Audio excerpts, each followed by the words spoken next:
안녕하세요. 시니어 세상입니다. 제가 보호자님들과 상담을 하다 보면 어르신이 치매가 있으신 것 같다 라는 표현들을 많이 하십니다. 하지만 엄밀히 이야기하면 치매인 것 같다와 치매 진단을 받는 것은 아주 다릅니다. 그래서 오늘은 치매의 진단 방법에 대해서 알아보겠습니다. 우리가 어르신의 치매가 의심이 된다고 하더라도 의사를 통해 치매 진단을 받지 않는다면 국가에서 지원하는 여러 가지 혜택을 받지 못하게 됩니다. 그래서 어르신의 치매가 의심이 되신다면 꼭 병원에 가셔서 의사 진단을 받고 관리받는 게 여러모로 유리합니다. 예를 들어 장기요양 등급을 신청할 때에도 치매 진단을 받지 않고 그냥 의심이 된다는 것만으로는 등급 부여에 도움을 주지 못합니다. 그렇다면 치매라는 질환을 의사가 진단 내리기 위해서 어떤 검사들을 하는지 정리해 보겠습니다. 치매 환자의 진단을 위해서는 5가지 평가가 필요합니다. 첫째, 환자의 전반적 인지평가입니다.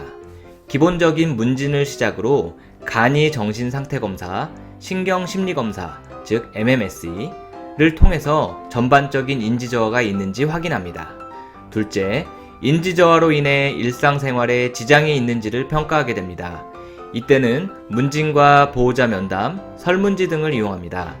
일상생활 평가는 크게 2가지로 나누어서 평가하게 되는데 세수하기, 화장실 가기, 옷 입기, 식사하기 등과 같은 신체적 일상생활 평가와 시장 보기, 돈 관리, 취미생활, 전화 사용, 지방 관리 등과 같은 도구적 일상생활 평가가 있습니다. 셋째, 치매에서 동반되는 이상 행동에 대해서 문진과 면담 등으로 평가합니다. 예를 들어 배회, 망상, 의심, 폭력적 성향, 반복적 행동, 수면장애, 우울감, 식습관의 변화 등이 되겠습니다. 치매 진단에 있어서 이상행동이 중요한 이유는 이상행동 때문에 치매 환자의 보호자가 가장 큰 고통을 받고 있기 때문입니다. 비교적 약물로 조절이 잘 되기 때문에 정확한 평가가 중요합니다. 넷째, 치매가 경도인지 중증인지 정도에 대한 평가를 하게 됩니다. 표준화된 스케일의 검사로 점수를 매겨서 평가하게 되는데 대표적인 평가 스케일로는 CDR과 GDS가 있습니다. 다섯째, 치매의 원인 질환을 찾기 위한 검사를 시행하게 됩니다. 기본적인 검사로는 신체검사, 신경학적 검사, 갑상선 기능검사, 혈액검사, MRI와 같은 뇌촬영 등이 있습니다. 이외에 의심되는 질환에 따라서 의사가 검사를 추가할 수도 있겠습니다. 특히 알츠하이머병과 혈관성 치매, 전측두역 치매 등은 구분이 꼭 필요한 질환입니다. 이상 치매 진단을 위한 5가지 평가에 대해서 알아보았는데요. 이번에는 일반적인 치매 환자의 3단계 검사 절차로 요약해 드리겠습니다. 보시는 그림과 같이 1단계는 선별검사입니다. 인지저하가 의심될 때 시행하는 첫 단계의 치매 검사가 되겠습니다. 이 검사를 통해서 인지저하로 분류되는 환자는 2단계의 진단검사를 받게 됩니다. 즉, 2단계의 진단검사를 통해서 치매의 여부를 확인할 수 있게 됩니다.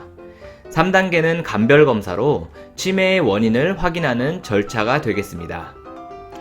또한 보시는 표와 같이 예전과 다르게 치매 안심센터가 활발하게 운영되면서 치매에 대한 선별검사뿐 아니라 진단검사까지도 쉽고 저렴하게 받으실 수가 있기 때문에 나와 우리 주변을 살펴보시고 많이 권장해 주시기 바랍니다.